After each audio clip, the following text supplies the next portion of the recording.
Okay guys, our next speaker is Angel Dimitrov, and he is deployed battle-proven infrastructure using Docker Swarm. I got the recommendation from Jerome Petazzoni, so it will definitely be a really great talk. Please give him a hand to warm this up.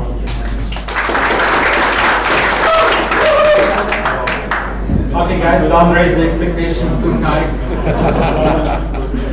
So I want to get disappointed. The topic today is Docker Swarm and Docker Swarm specifically on DigitalOcean, since the meetup is about DigitalOcean. A small disclaimer, everything I'm going to show today, I'm going to have 30 minutes, so it's unsecure by default. It's not meant to be in production, and you should put some more effort. The goal here is to explain some basics, how you can get Docker Swarm working, quite the basic stuff you're going to need for development, experiments, and so on, like metric segregation and block aggregation, and how you can get Docker Swarm working in DigitalOcean. I saw that many people, okay, I'll follow the slides.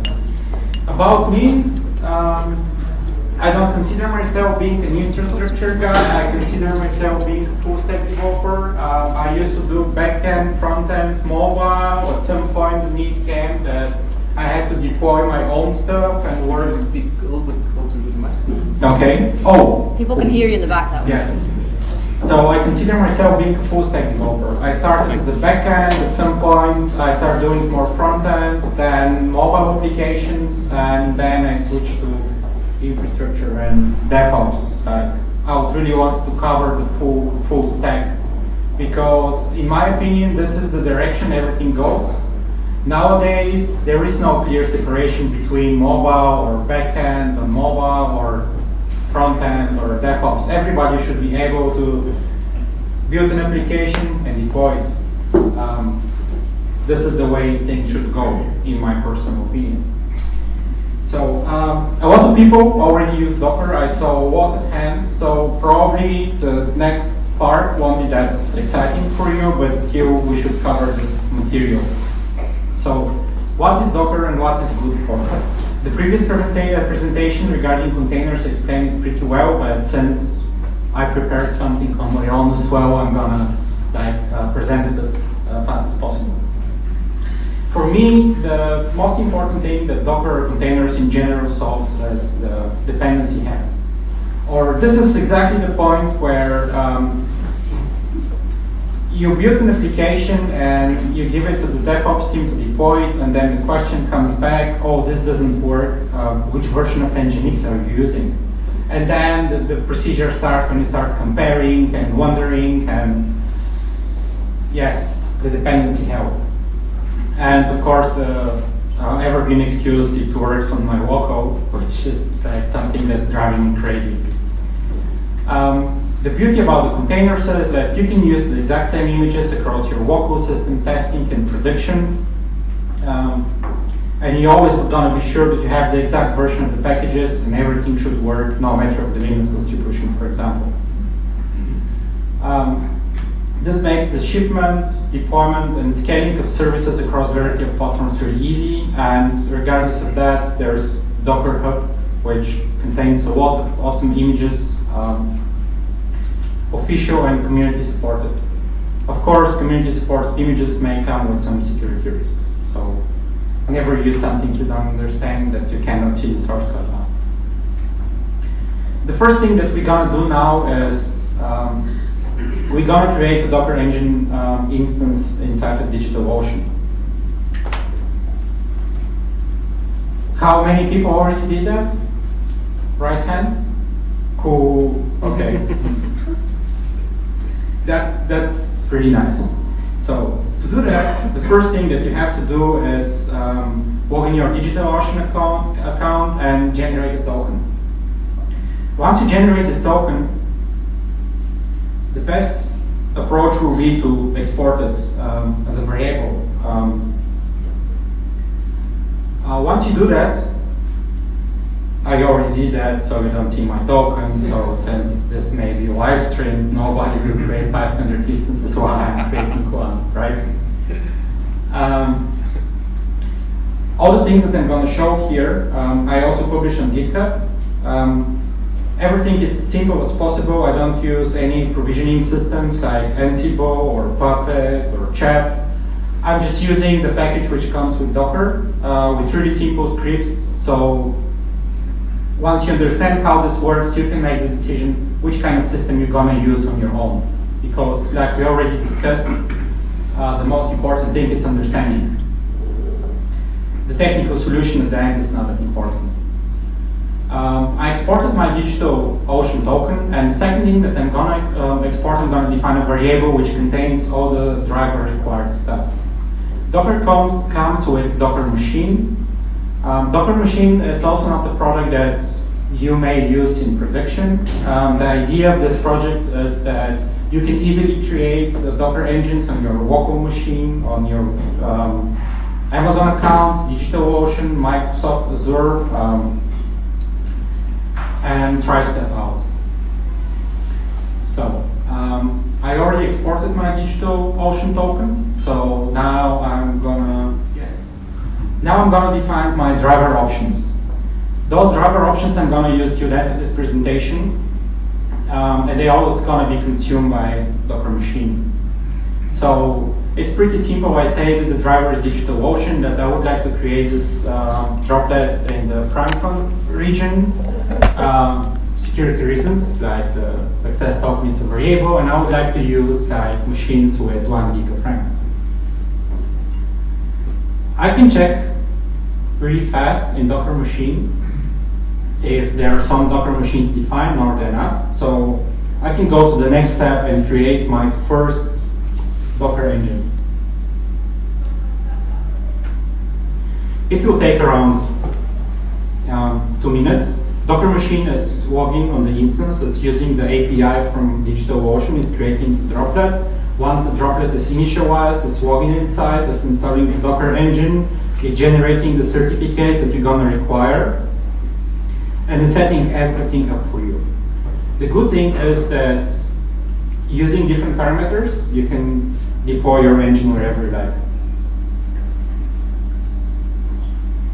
So the next droplets I'm going to create really fast, but this one will take some time. In the meanwhile, we can investigate what this the concept of build, ship, and run means. So for this demo, I've prepared a really simple Docker image, which is here. Probably I should just make text bigger.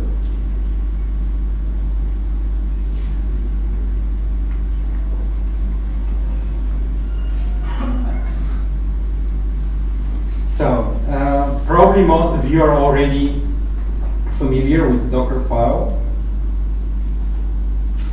The image that I'm going to build is pretty simple. It's based on BusyBox. It just copies our hello HTML file inside, and then cat as our interpreter is executing it. Let's imagine that the hello HTML is our source code, and cat is Node.js or Go or whatever you feel comfortable with. So the two tabs are using two different accounts. As you saw here, when I make Docker machine ls, it shows the DigitalOcean instance, and here is my regular account where I have slightly more things defined. The internet is slightly slow. Let's hope for the best.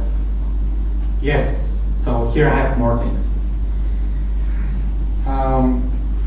Currently, if you make Docker machine ls, you're going to see that my current machine, which I use now for this shell, for this session, is the default one, which is VirtualBox. I'm going to use the docker build command.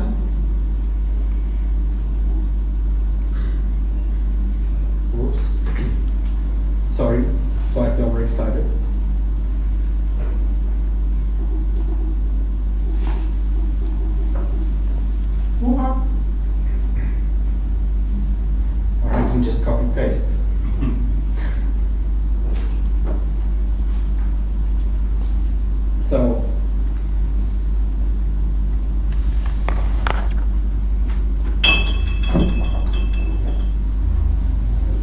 Yes, of course, I'm not in the right folder.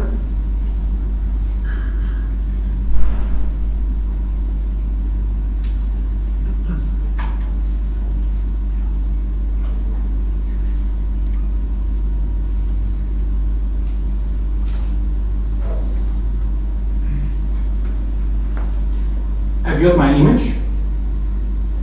This is the part with building. The next thing that I'm going to do is I'm going to push it to the Docker repository from a local virtual machine. Good thing that I already pushed that one, so it should say fine internet.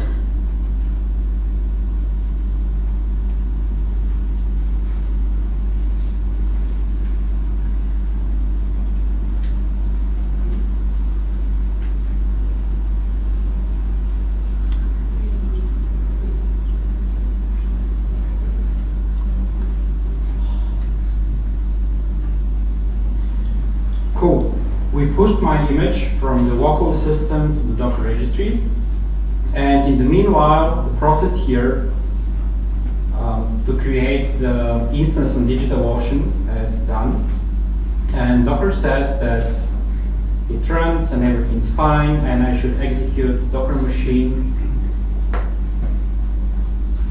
environment demo infra. This is gonna load the current configuration for the DigitalOcean Docker engine. I'll do that, and then it says the search variables, then execute those. So if I make Docker info, I'm going to see that currently the provider of this Docker engine is DigitalOcean. If I go back to my own account and make Docker info, I would see that the provider here is the VirtualBox. So we covered build and ship. Now I would like to run this really small image on DigitalOcean. For that one, to prevent typos, with the guy from the crowd, yeah, then you miss an S.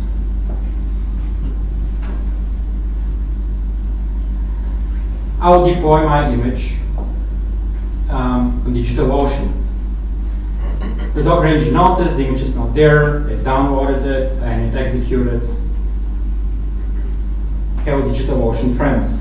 This is the run part of the concept. So what we have done, we built the image in our local system, we push it to the registry, and we run it in the cloud provider of our choice, which is DigitalOcean. How does this work in the background? In the background, like already pretty better explained, the graphics are definitely better, more technical than mine, from the Rocket guys. I will improve my presentation the next time. How does it work? You have a server, you have a kernel, then you have the Docker engine, and there are your applications. If you want to communicate with this Docker engine, if you're running the Docker client from the same machine, then you're going to use the socket by default. But if you're making remote calls, Docker also exposes the REST API. This is what we did with Docker machine on DigitalOcean. We created a set of certificates. They were automatically copied to our local machine, and now we can communicate with the daemon there.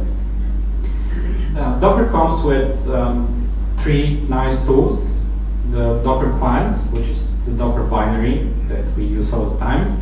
The Docker machine, which is responsible for creating and manage engines. And Docker Compose, which actually doesn't do anything else than communicate with the same REST API, but it has more sophisticated logic. It's checking what's the input and making decision based on that. Basically, it gives you more options to work with templates. So, what is Docker Swarm, and what is good about it? As you may already imagine from the picture, for the Docker we have one well carrying 5 containers. Here we have 3 wells carrying 3 containers. If you ask me, it's a little bit too big team for this job, but this is probably a hard-to-work decision. The Docker Swarm is the native clustering system of Docker. It turns pool of Docker hosts into a single virtual Docker host. It used the exact same technology, it used the REST calls. The beautiful about it, which we may have multiple discussion what is better, Kubernetes, Rocket, Nomad, Redshift Origin, and so on, but I always have one argument about Docker Swarm, and this is that the API is unified. It doesn't make big difference if you run Docker on your local system or you use Docker Swarm, because the Docker Swarm just extends the regular Docker API. However, the structure looks slightly more complicated. We don't have a single host, but we have multiple ones. We have the kernel, we have the Docker engine. The Docker Swarm relies on two additional components, which are the Swarm agent, which runs on every host, and the Swarm master, which in your best case should run on every host or an instance, or at least couple of them, because the Swarm master agent has high availability out of the box, which means that in case one of the Swarm master dies, the other will see that the leader is gone, and they're going to choose a new leader in case the leader dies in this particular case. And there is also an additional component, which is the key value store, because the Swarm master and agent, they are stateless. They don't know what they have to do. They should have a key value store where they can store data, where the hosts configured, what are the IP addresses, what are the currently running containers, and the key value store is independent.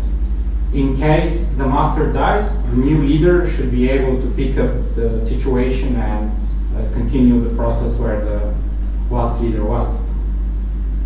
I draw the key value store outside of the cluster on this particular slide. You can also have it inside of the cluster. However, it's quite possible that you have a chicken egg problem.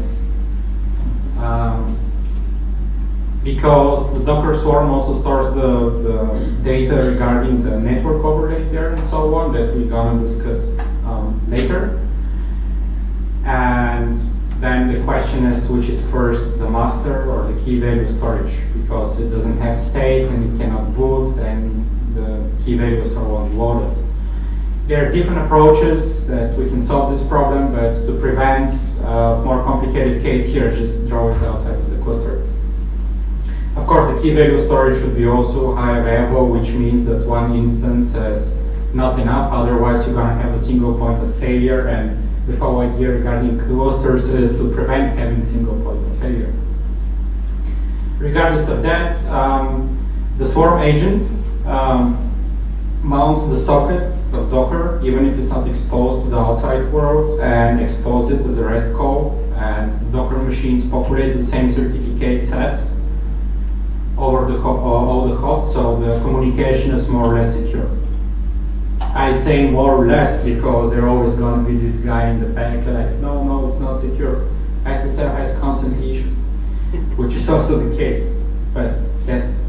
And for the Docker client, Docker and Docker Compose, it does not make any difference if you run a single Docker engine or a Swarm. So we have the single instance. Now we're going to bootstrap a Swarm out of it. For the hanging key value store, I'm just going to deploy this key value store on the instance we just created, where we deploy this really complicated Hello World application. So we use Docker Run, which is really nice.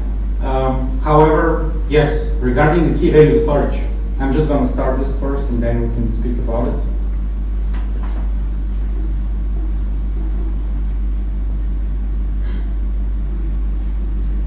So Docker Compose.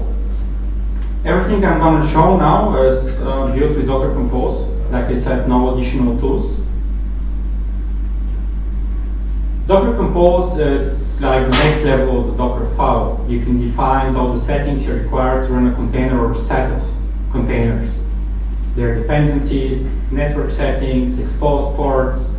It's like really simple version of, for example, CloudFormation if you work with Amazon, but really easy to understand. So as long as I'm still connected to my instance, hopefully, Docker info, yes, DigitalOcean one. Yeah, okay, mystery solved.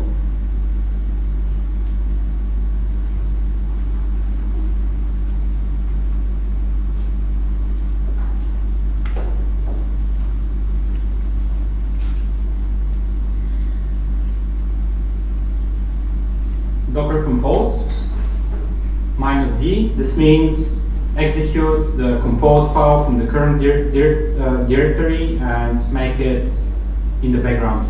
This is -d.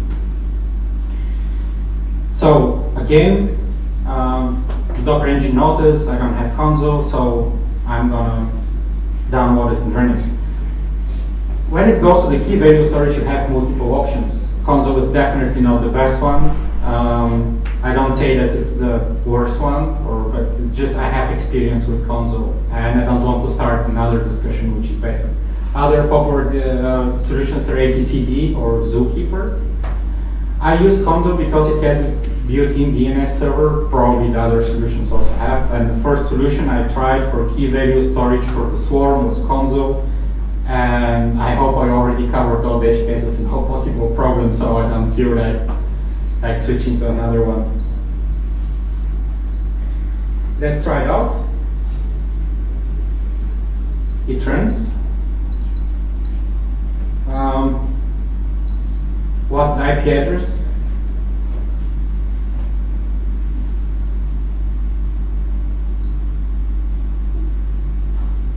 Docker machine list.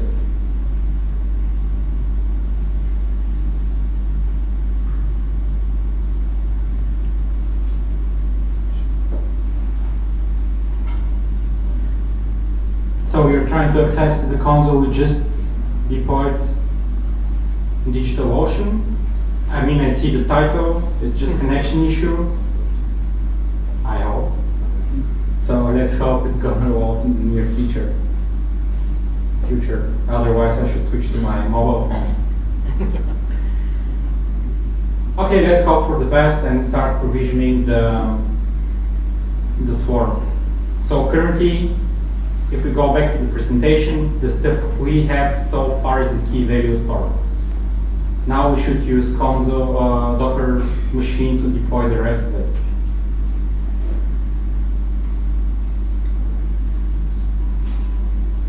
README. Okay. This configuration has slightly more parameters than the regular one. It says that I'm still using the same driver options. It says that this should be a part of the swarm, and this should be also swarm master. And it also configures the IP address of our key value store, which is basically I execute here inline Docker machine, give me the IP address of the demo infra, which is like the infrastructure node.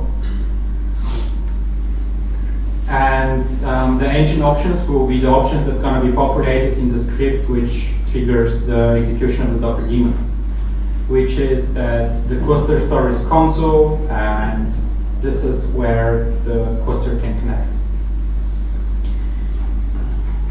So,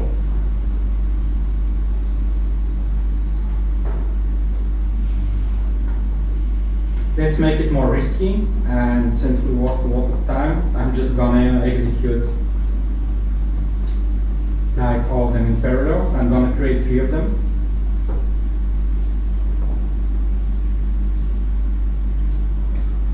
How is our console working? Yeah. So I can see I have a really basic console installed. It has only one node, and it's completely empty. Yes, because the swarm didn't populate any data in it. So, paste, create the first node.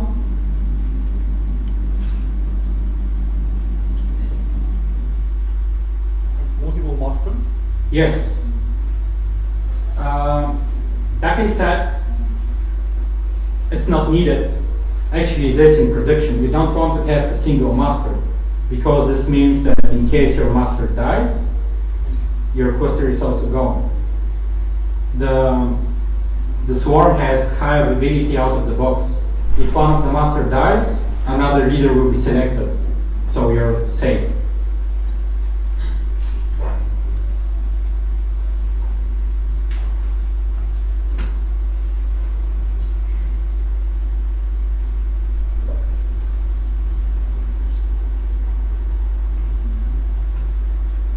And yes, I'm executing everything in the same shell because otherwise I should export the DigitalOcean token multiple times. So let's go back to DigitalOcean and see what is happening here.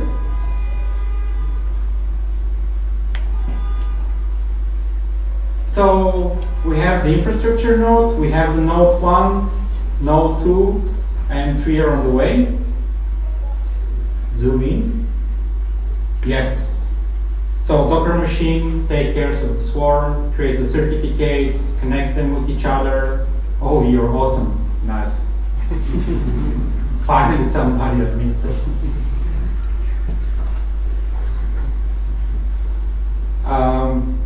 It populates my SSH keys because I can also use Docker machine to SSH to the instances.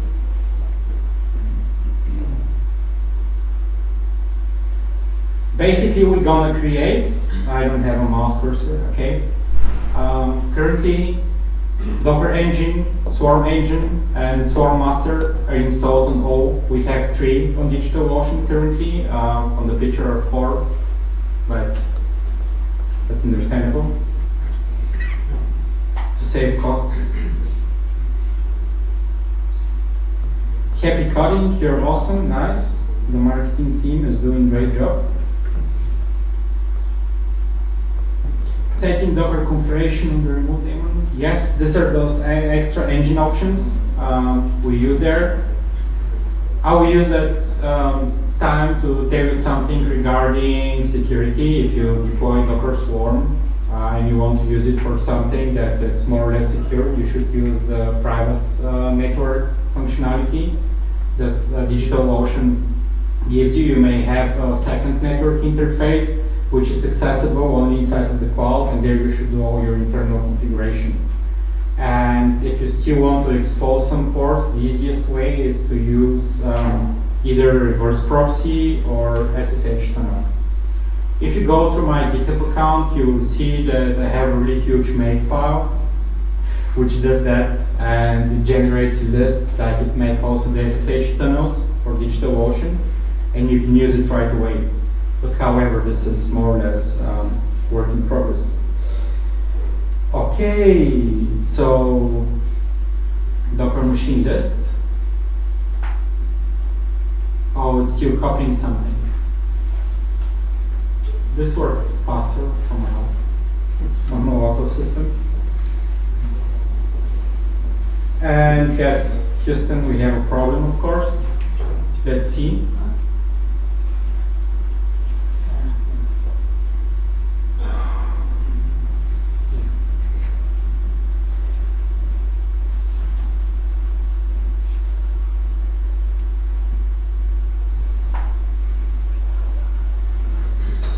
Let's just be patient. This was something that I could not prepare locally because of the point of having it in the cloud.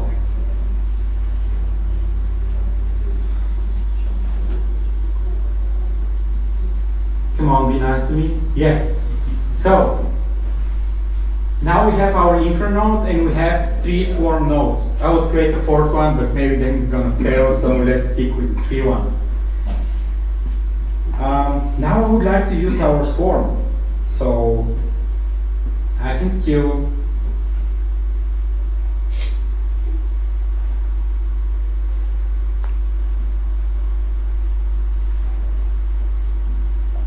I'm gonna go straight to defining the environment. The difference here is from the like using it as a single Docker engine is that I just have an additional tag which is swarm.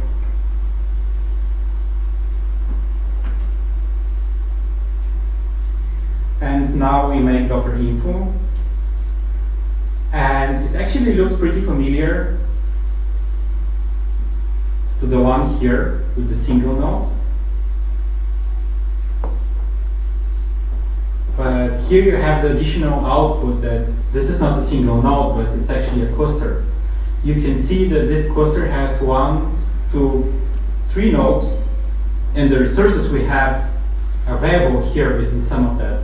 So this is like a single engine, but it has 3 CPUs and 3 gigs, but actually these are 3 individual instances with 1 CPU, 1 gig of memory.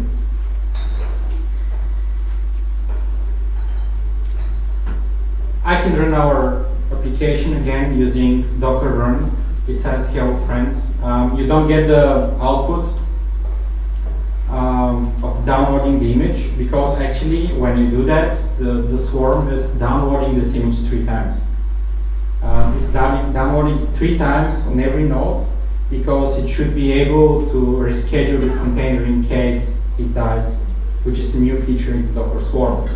You can configure it to be always respawn or reset always is the exact name of the feature, which means that if you have it running on the first node and it dies, it's gonna be kind of silly if the node 2 should download the image first.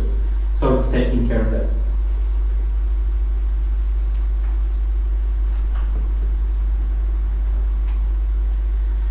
So we are currently here.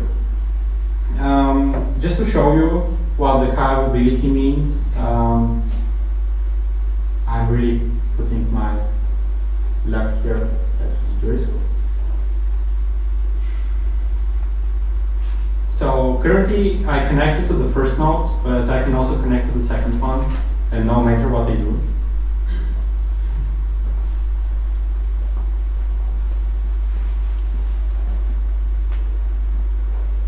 I'm still there.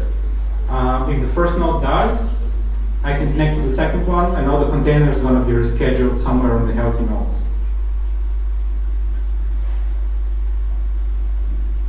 This one we covered. So, if you want to start playing with Docker Swarm, you're going to definitely require 2 things. You're going to require some kind of metrics, and you're going to require log aggregation. Otherwise, it's going to be really painful if you have to check the logs all the time on different hosts and see what the current state. I prepared a really simple way to define metrics aggregation using only Docker Compose. And the next example, we're going to install cAdvisor on every host. We're also going to install Prometheus and Grafana, and those we're going to install inside of the cluster, no matter that they display outside of the cluster currently. Because this is also could be an interesting discussion. If you have a major malfunction and your cluster is gone, you probably still want to see the logs and the metrics. So probably it makes sense not to store them fully on your cluster, but like I said, this is another interesting discussion. So how are we going to make metrics aggregation? We're going to use Docker Compose. Here, I defined in the simplest way possible which components I'm going to require. The first one is the cAdvisor. This is a really nice project from Google, originally built for Kubernetes. As we know, Google has a lot of experience collecting metrics from containers and so on. cAdvisor doesn't support only Docker, it supports also other containers as well. We're going to use Prometheus, which is really nice time series database, really hip currently. And we're also going to deploy Grafana, which Prometheus also can generate charts, but Grafana is way cooler. And one of the main features we're going to use here is the network overlays. As you can see, all which is purple here will be in the same overlay network, a virtual network inside of the Docker Swarm. So the containers are going to see each other, they're going to have DNS records, they're going to be able to resolve each other. And the most important, communicate with each other. How are we going to do that?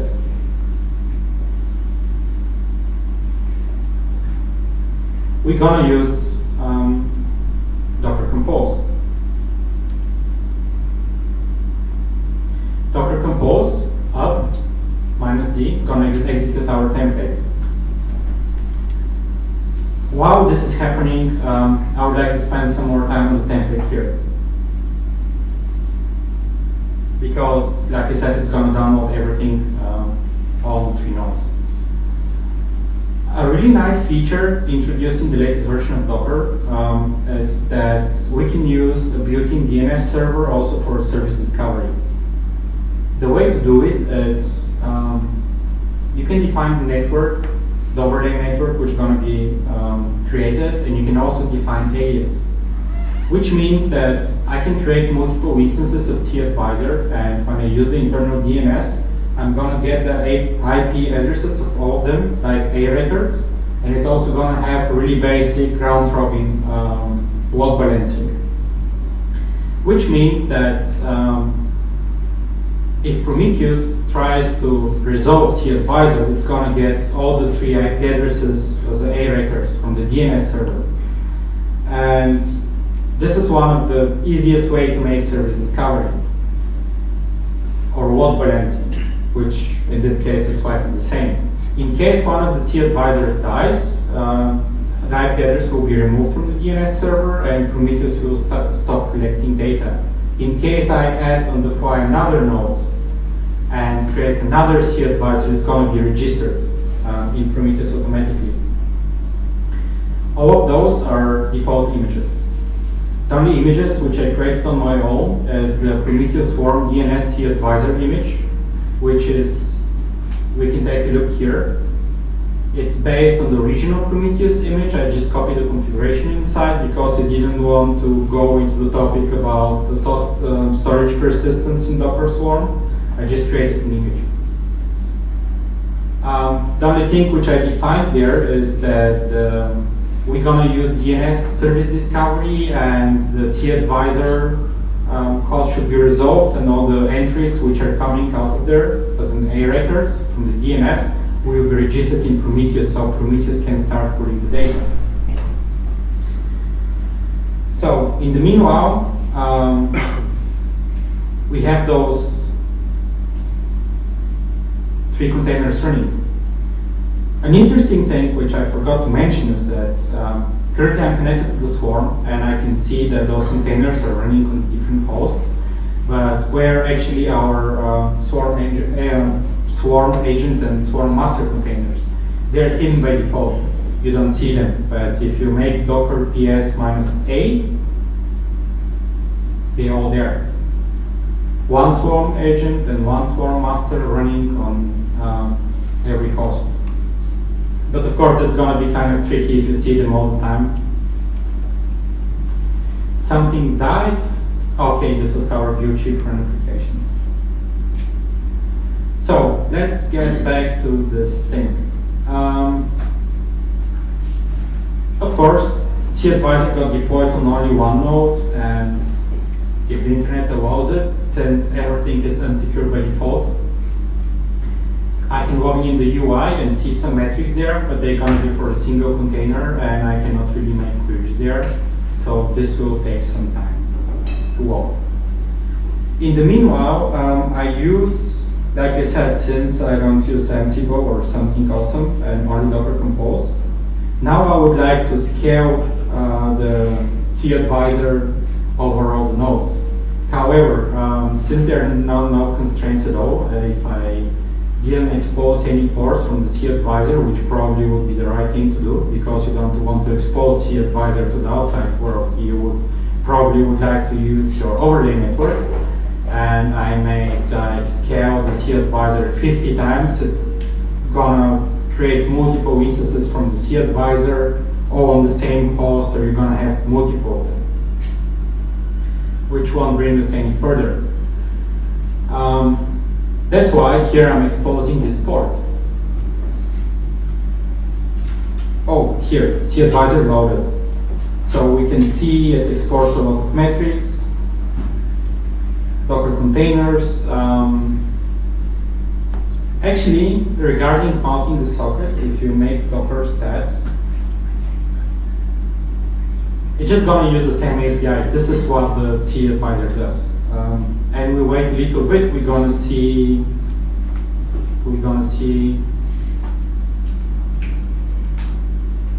probably won't. I knew that this is high risk, but live demos is like live cooking. Sometimes it goes wrong. And we still wait.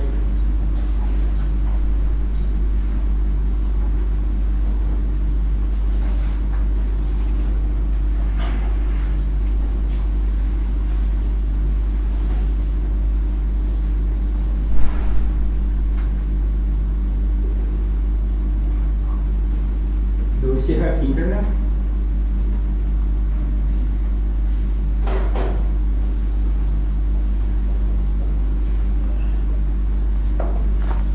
Should I connect to my phone?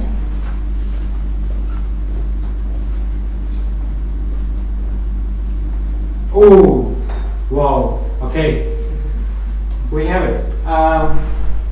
These are the metrics that actually the cAdvisor is exposing.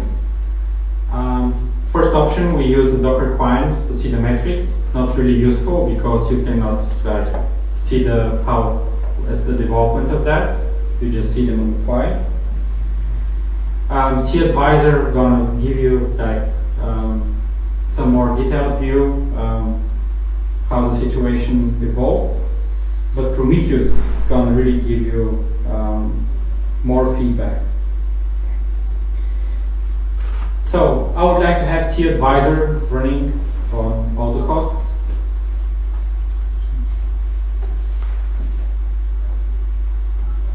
Scale cAdvisor equal 3. This is the message that we spoke about. It says, oh, this container exposed a port, so if I want to scale it 4 times, it won't work because I have only 3 ports available.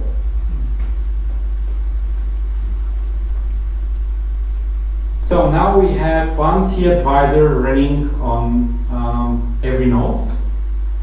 And since we use the network aliases and we have the Prometheus configuration to use service discovery through DNS, Prometheus should start collecting data.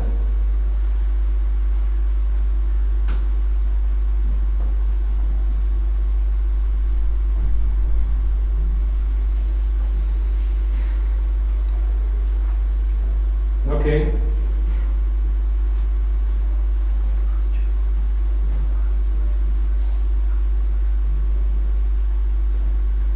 Should we hope for a miracle, or should I start working on the phone topic?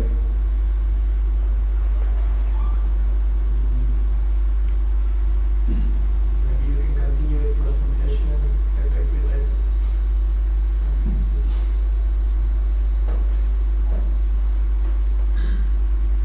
Yeah, but the most important part is, let's see, maybe. Yeah, my phone is way faster, okay. And I remember the times where the internet on the phone was luxury. So, we are on the Prometheus. How many of you already use Prometheus? Okay. Time-based database. Time series database. If I go to the target,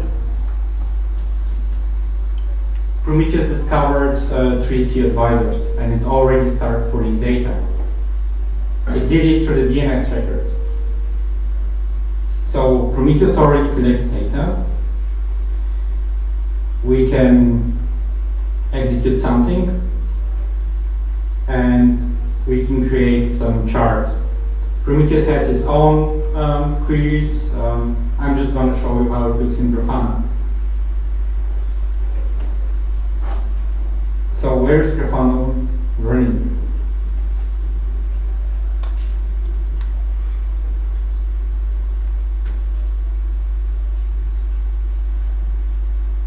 Wow, this is so much faster. Yes, guys, like I said,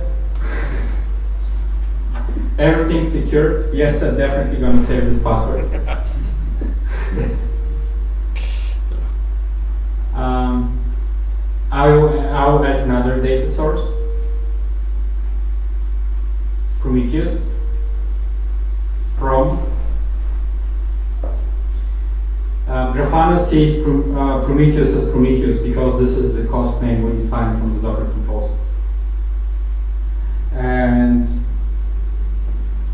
the whole communication, I'm currently exposing port so we can see what's actually happening, but the whole communication between the containers is happening through the overlay network.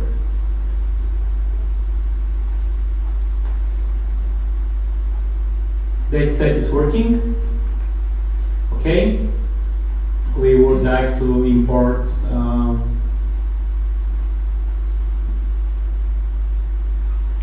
a dashboard. How many of you use Grafana with another backend? I mean, you can also use InfluxDB and some other solutions, Grafit, for example. So,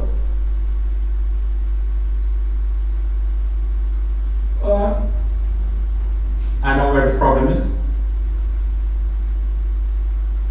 Do you want to save and save changes? Save, yes. The mistake I did is that I didn't set that Prometheus is our default and Grafana has some test series going on.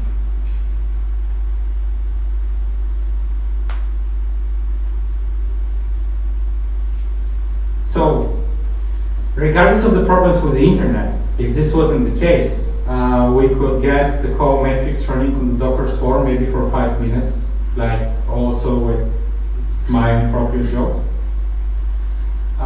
We can already see that data is collected. We didn't configure anything besides of the connection from Prometheus to Grafana. I would like to show you something about, I'm going to log in and start installing packages, and then we can go to the next slide.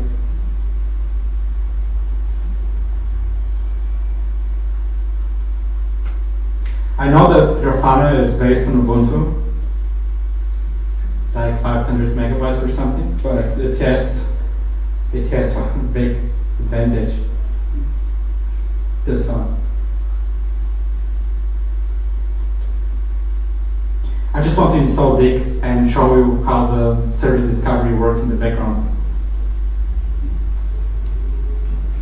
While doing that, we can go back to the presentation and see what we just did was we bootstrap CAdvisor, Prometheus and Grafana with Docker Compose. I used this dirty hack with exposing the port to prevent bootstrapping CAdvisor multiple times on the single physical host. I hope that the guys at Docker Swarm will give us this option in the future to say that one container should be deployed only once. This one we did. Walk segregation. Okay, the walk segregation should work faster. Is there a typo? No. Okay. The walk segregation will introduce one additional layer to our cluster. Similar to CAdvisor, we're going to use another container, walk spout, which also mounts the socket and starts streaming. Not streaming, actually, it's start pushing the walks from the Docker API to walk stash.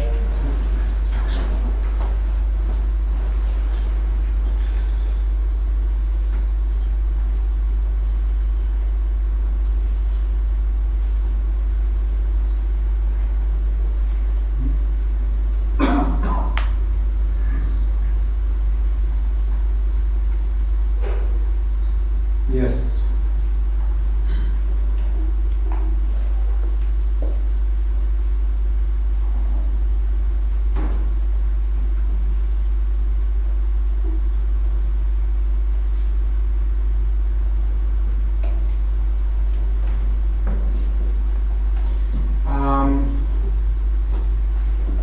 We have another Docker Compose file, which is also pretty simple. This is the daemon, which gonna start pushing the walks to Walkstash. I use here two community images. The walk box is Workstash, and Kibana as Kibana box as Kibana and Elasticsearch in the same image.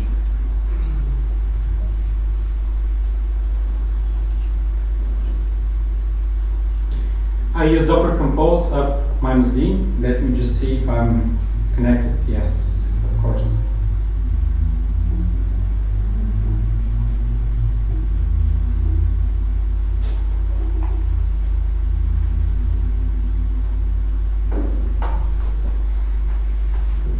Nightmare.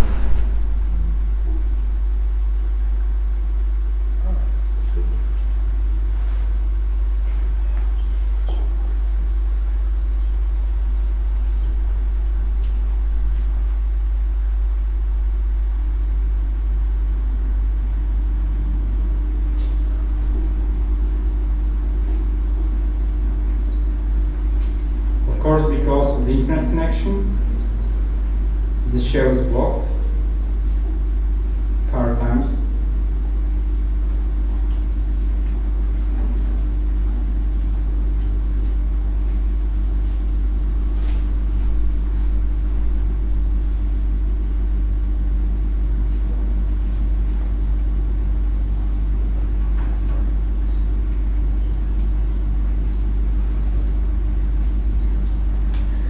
So I hope that it's gonna recover, and meanwhile, I'm gonna connect to the swarm through this shell. So Docker info, yes, I'm there, and I'm in the right folder. Docker compose up -d.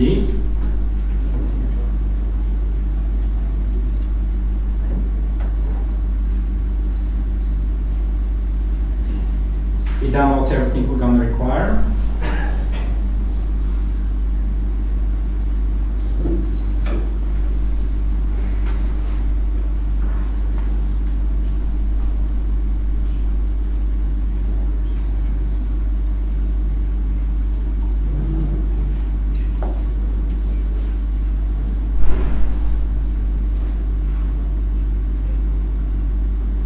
Okay, in the meanwhile, service discovery topic with DNS. So currently I'm on the Grafana container, and if I like to resolve with the cAdvisor, as you can see, I'm getting out of the box 3 records, 3A records, and they're even in random order every time I send a query. This is a really basic load balancing, which means that if cAdvisor was a web server and Grafana was an API proxy, the traffic will be rotated. Even if I make like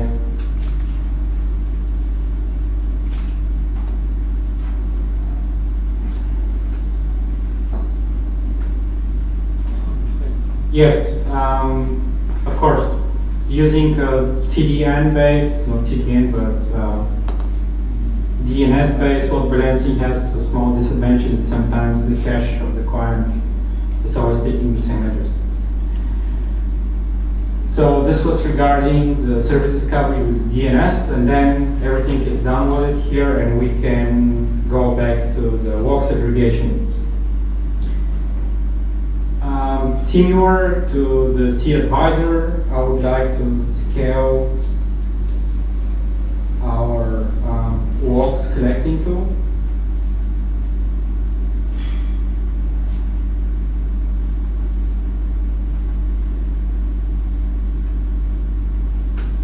Over all the containers we have, we get the message. I can do it only 3 times. It's fine. We have only 3 hosts, right? And the next thing that we should do is go to Kibana and see if we can find some logs there.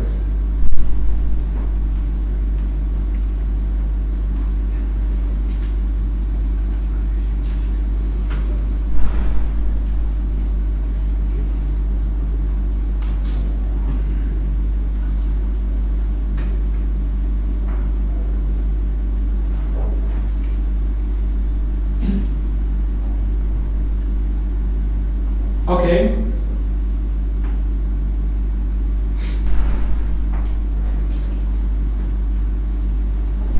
Discover.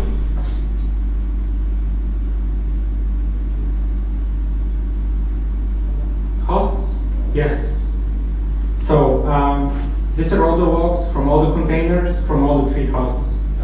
You can see it here.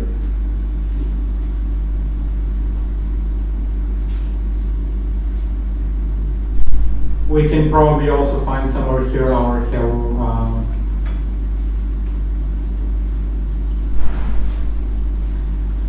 DigitalOcean friends.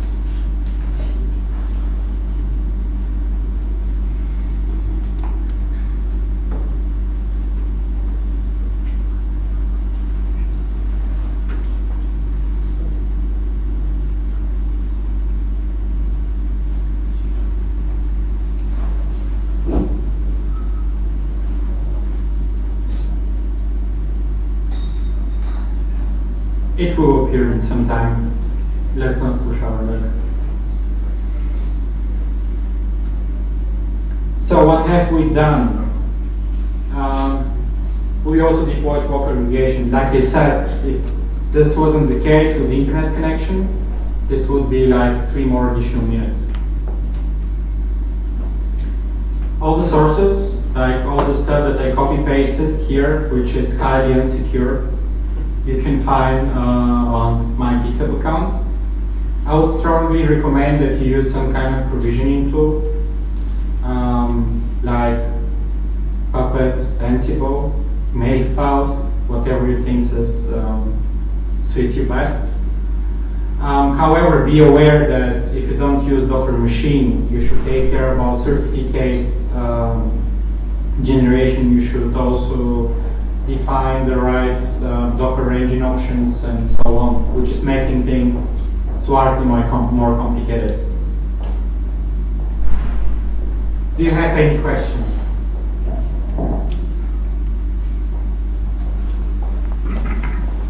Guys, let's give him a big applause. I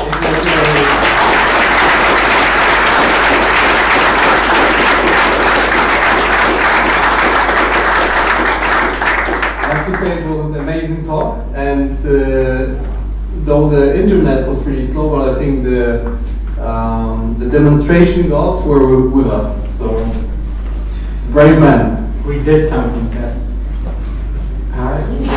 Quick question is, you mentioned a couple of times rescheduling, and then you run your image and it exits itself and didn't like try again. So is the key value store holding how many containers should be running, and if it fails, you will try to rerun again, or how does it work? Actually, my container, this run build ship container died, which was the thing that it has to do because it doesn't have any process. It just showed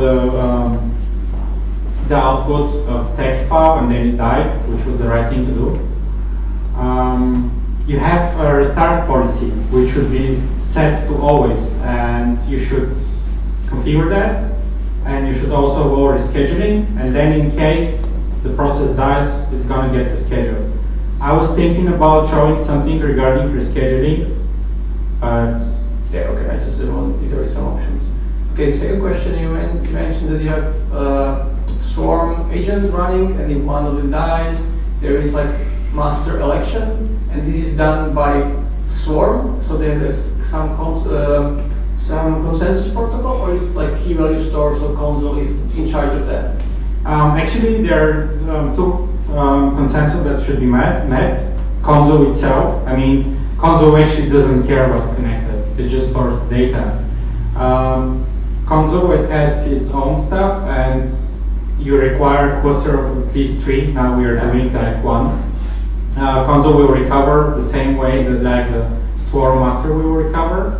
The Swarm master decides that on its own. It's checking inside of console which one are still active, and then it's deciding which one is going to be the leader of that one. These are 2 completely separated processes.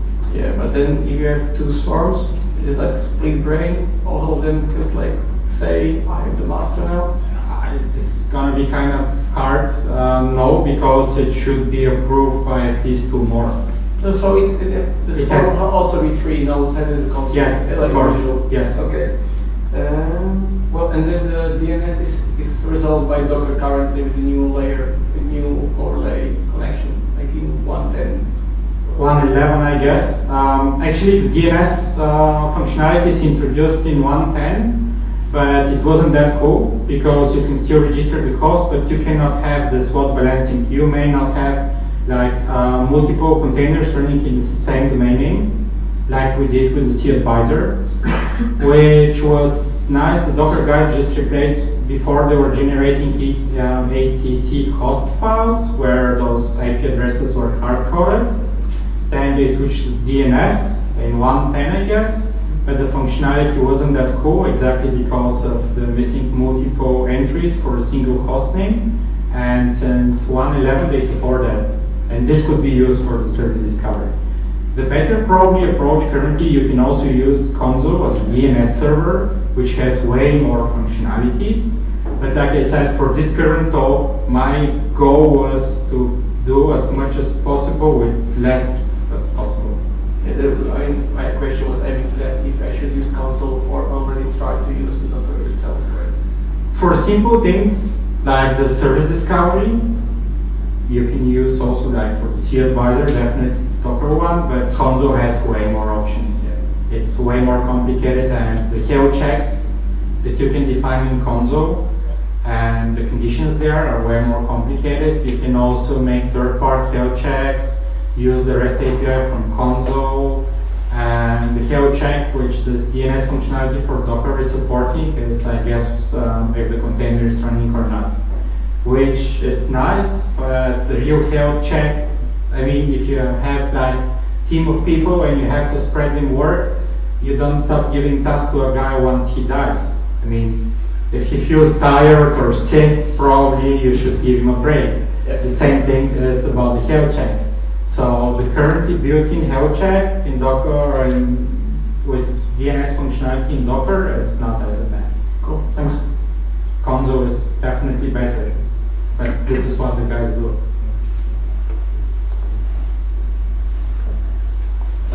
Thanks for your talk, pretty awesome. Just two questions. The first one would be, how do you manage the droplets? Do you need to do anything with them after you set them up once? So, for this current example, no. In the real life, definitely.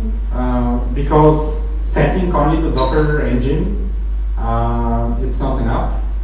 If you want to have persistent storage, for example, you should install additional software like GhosterFS or whatever you like to use, which means that you should provision your droplets in more sophisticated way.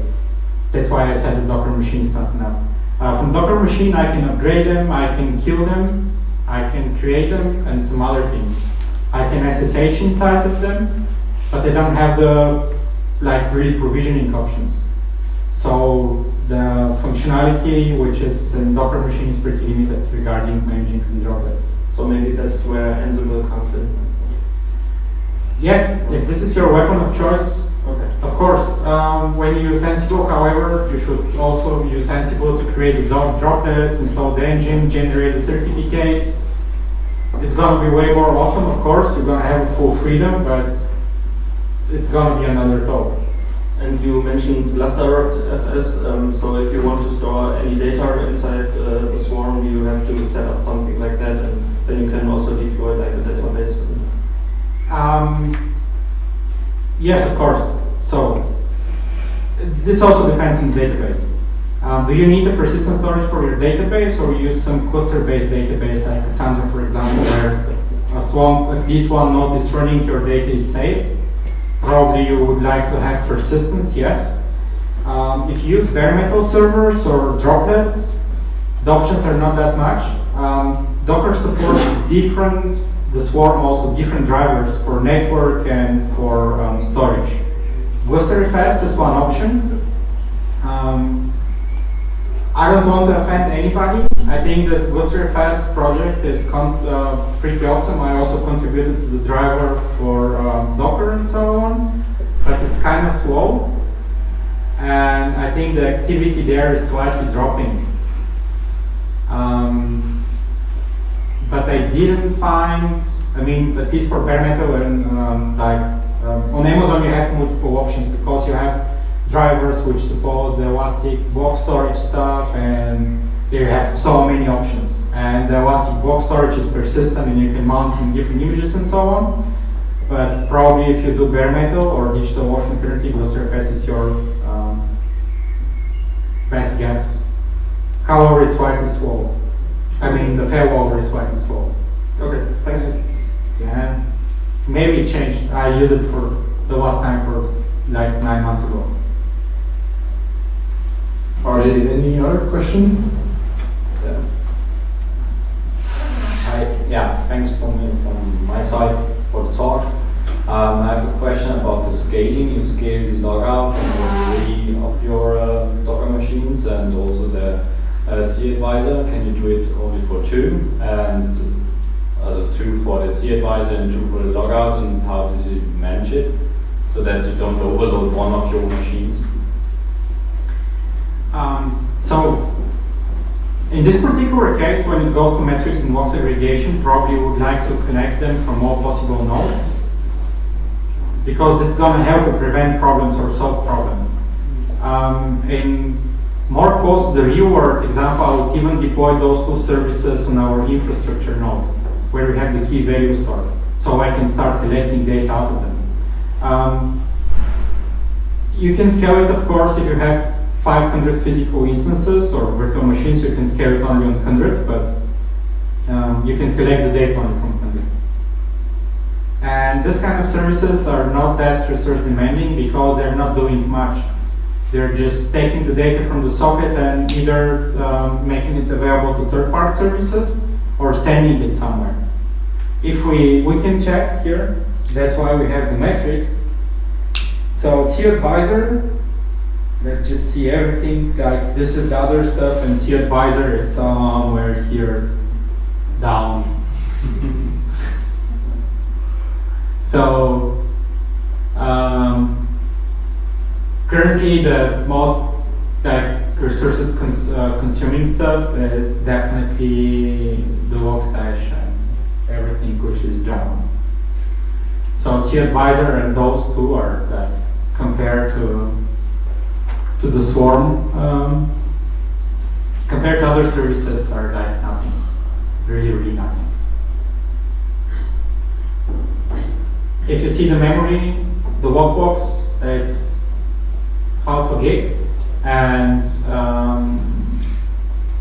the tool which is making the log segregation is 10 megabytes. Okay, Angel, thank you very much.